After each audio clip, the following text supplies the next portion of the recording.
Hi, Marilee Johnson here with Ben Soap Company, and I'm going to demonstrate the foot soak with our milk bath.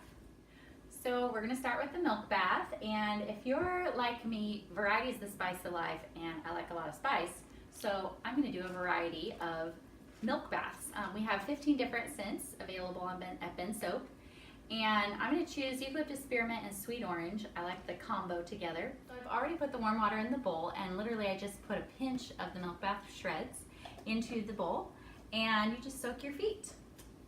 You're going to want to let the soap shreds dissolve.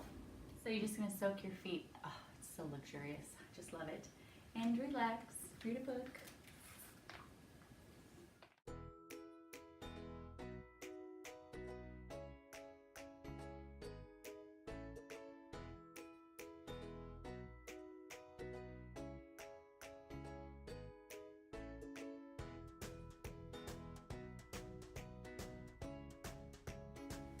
I hope this gives you a simple, inexpensive way to pamper yourself at home.